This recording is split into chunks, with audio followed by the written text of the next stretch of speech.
Hello, स्वादघरचं या recipe चॅनलमध्ये पुन्हा अगदी मी स्वागत करते तुमचं मनापासून। तर आजची रेसिपी आहे दाल तडका। तर डाळीची ही आगळीवेगळी रेसिपी आहे, नक्की ट्राय करा आणि डाळ एकदम मस्त अशी चविष्ट बनते। तर सर्वात प्रथम मी डाळ 2 ते 3 पाण्याने स्वच्छ धुवून घेतलेलं, नंतर 5-10 मिनिटं आपण डाळीला तसंच ठेवायचं म्हणून जेणेकरून डाळ थोडीशी फुगली जाते। त्यानंतर कुकर गरम झाल्याच्या नंतर 2 ते 3 चम्मच तेलाची पळी मी टाकून घेतलेली आहे। तेल गरम झाल्याच्या नंतर आपल्याला त्यामध्ये लसूण मी ठेचून घेतलेले 5 ते 6 पाकळ्या, त्या लसणाच्या पाकळ्या मी तेलामध्ये टाकून घेतल्यानंतर राई जिरा तेलामध्ये चांगला तडतडून द्यायचा आहे। राई जिरा आणि लसूण असं त्याचा थोडासा रंग चेंज झाल्याच्या नंतर त्यामध्ये मी 4 ते 5 कढीपत्त्याची पानं देखील टाकून घेतली आहे। ती देखील आपल्याला तेलामध्ये चांगले तडतडून घ्यायचे, जेणेकरून म्हणजे कढीपत्त्याचा जरा कडकपणा होईपर्यंत आपल्याला तेलात टाकून घ्यायचे। सुगंध चांगला येतो, स्वाद देखील चांगला लागतो।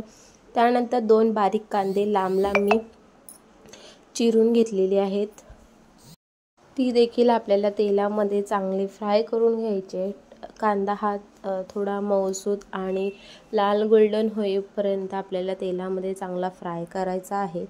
त्यानंतर तुम्ही बघू शकता की कांद्याचा कलर देखील हळूहळू चेंज होत चाललेला आहे आणि पातळच कांदा कापायचा, जेणेकरून त्याच्या एक पाकळ्या अशा निघतील। त्यानंतर 2 बारीक टोमॅटो मी देखील बारीक चिरून यामध्ये टाकून घेतली, ती पण मऊसूत होईपर्यंत आपल्याला तेलात टाकून घ्यायचं आहे। चांगला मस्तपैकी टोमॅटो नरम होतील असे तेलात फ्राय करून घ्या। त्यानंतर आपले काही मसाले आहेत, जसे काही चवीनुसार मीठ, हळद आणि कांदा लसूण मसाला टाकू शकता, ते देखील मी टाकून घेतलं आहे।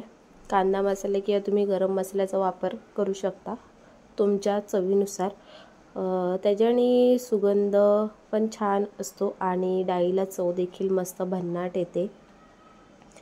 वरून मी थोडीशी कोथिंबीर ह्यामध्ये टाकून घेतली आहे आणि 5 ते 10 सेकंद आपल्याला तेलामध्येच याला परतवून घ्यायचं आहे चांगल्यापैकी। त्यानंतर जी डाळ धुवून घेतलेली आहे 2-4 मिनटं आपण ठेवलेली साईडला, ती डाळ यामध्ये टाकून घ्यायची आहे। मी डाळीचा तूर आणि मुगाचा वापर केला आहे, तुम्ही जी डाळ वापरतात त्याचा वापर देखील करू शकता।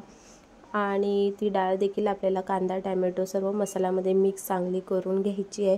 त्यानंतर तुमच्या अंदाजे तुम्हाला जसं डाळ घट्ट वगैरे पाहिजे असेल त्यानुसार तुम्ही ह्यामध्ये पाणी ॲड करू शकता। तर मी जास्त घट्टही नाही जास्त पातळही नाही डाळ यूज करत आमच्या घरी, मीडियम याच्यामध्ये मी कमीत कमी 2 वाट्या बस ह्यामध्ये पाणी टाकलेलं।